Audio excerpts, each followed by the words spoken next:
O ano de 2011 se encerra e a principal pergunta é sobre a economia.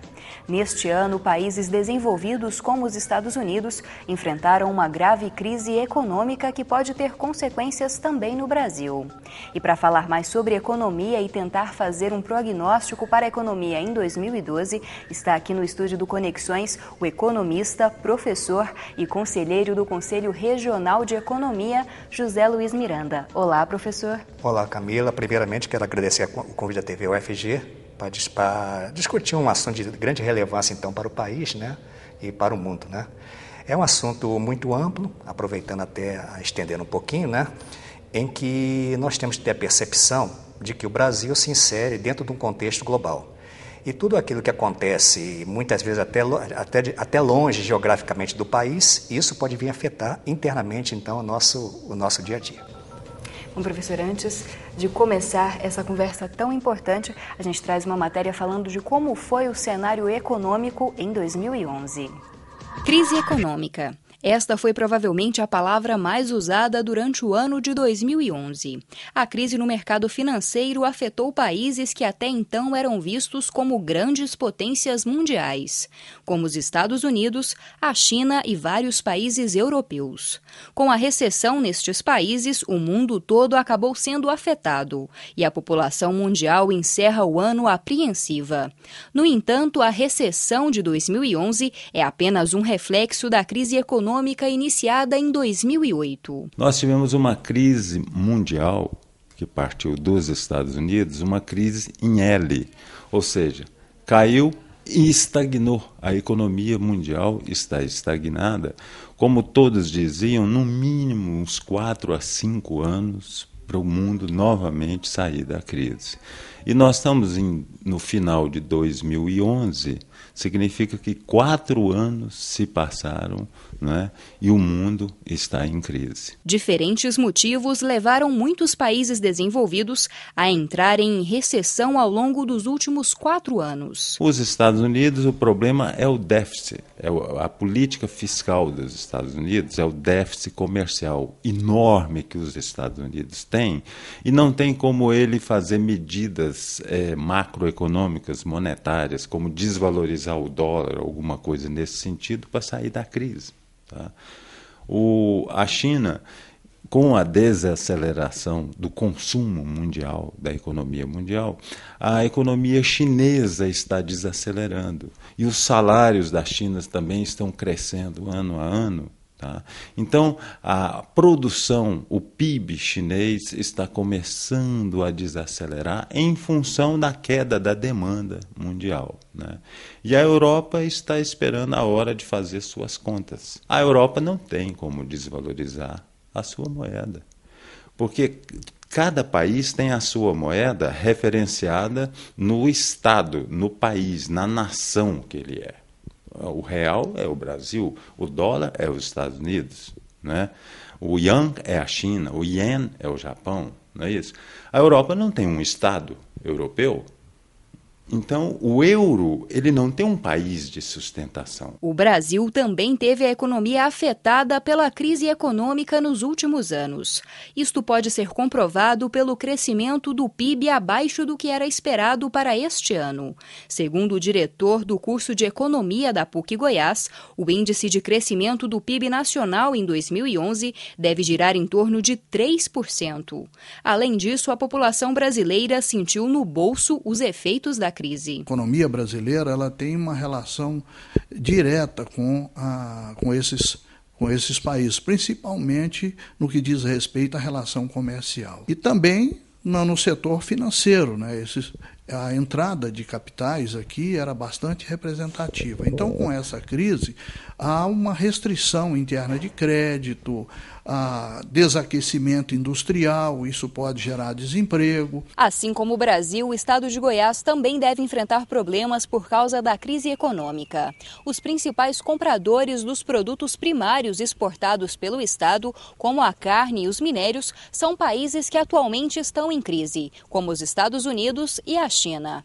Por causa da recessão econômica, estes países devem diminuir as importações. Como forma de tentar minimizar os efeitos da crise, o país deve tomar medidas emergenciais, como reduzir os gastos públicos e a taxa básica de juros. Então o governo vai ter que fazer um ajuste fiscal para manter o déficit primário dele, né?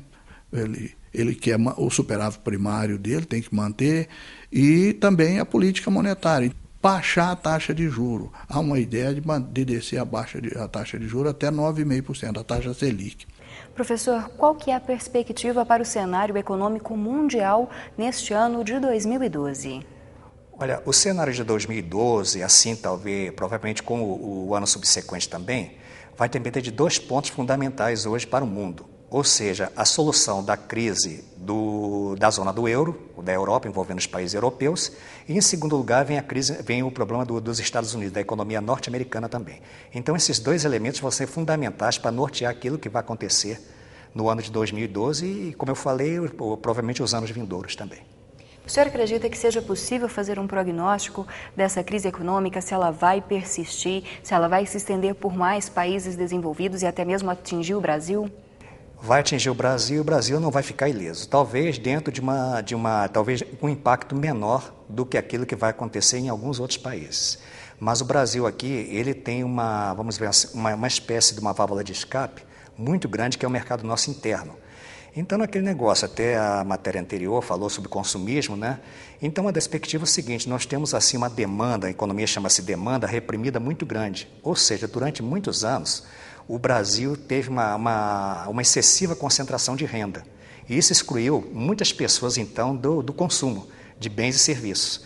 Agora, com a facilitação dada pelo governo através do programa de inclusão social e também da redução de impostos e facilitação do crédito, então isso tende a estimular então o consumo, que é o principal motor que vai fazer girar a própria economia. Então, com isso, a tendência é que você consiga neutralizar, em parte, não digo a totalidade, mas em parte, a crise que deve atingir todo mundo no ano 2012.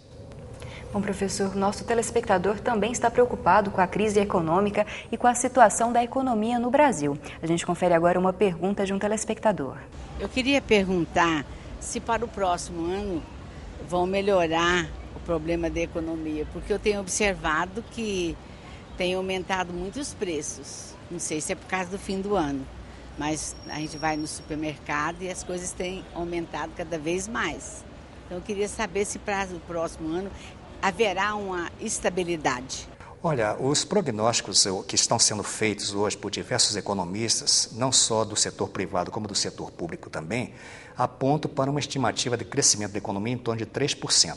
Tá? Agora, isso é o quê? É uma estimativa, não quer dizer que isso vá acontecer na sua plenitude.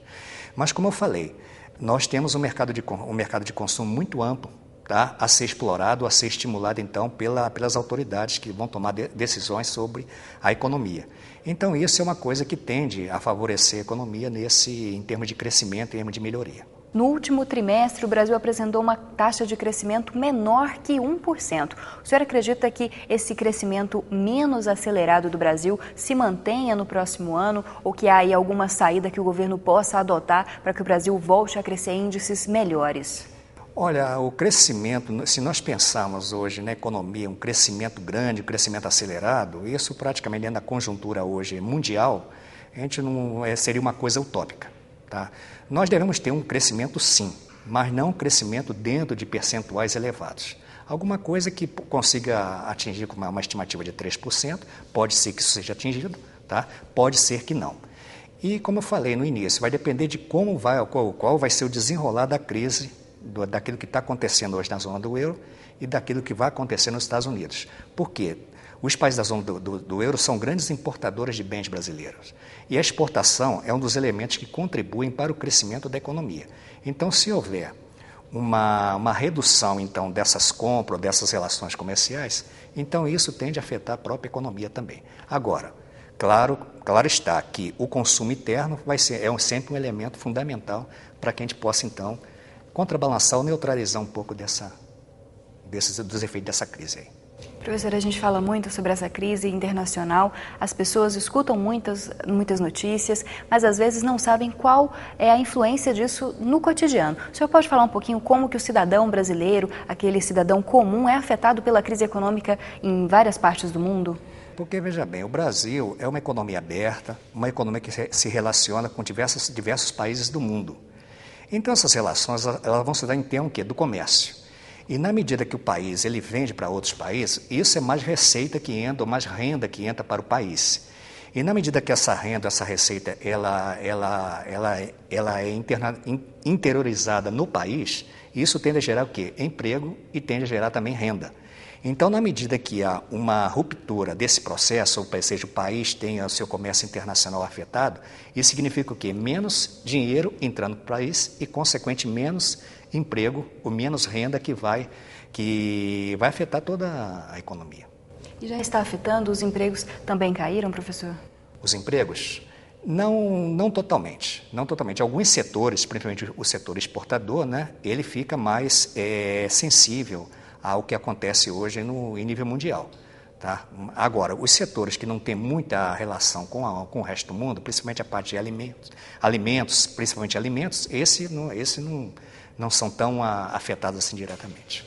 Então, o brasileiro pode ficar, por enquanto, um pouco tranquilo, que a situação ainda não é Não digo assim totalmente tranquilo. Não digo totalmente tranquilo, mas sempre é bom a gente ficar, é aquele velho ditado, né?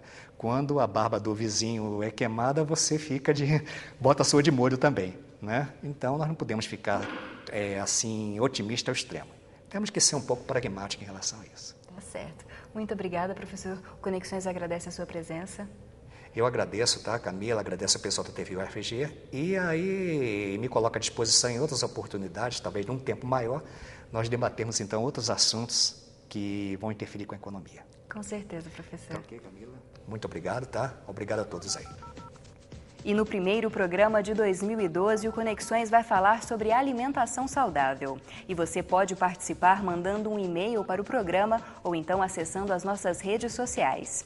E no próximo bloco você confere uma matéria sobre a Cooperaçafrão, uma cooperativa da cidade de Mara Rosa. E fica sabendo também como foi o aniversário de 2 anos da TV UFG.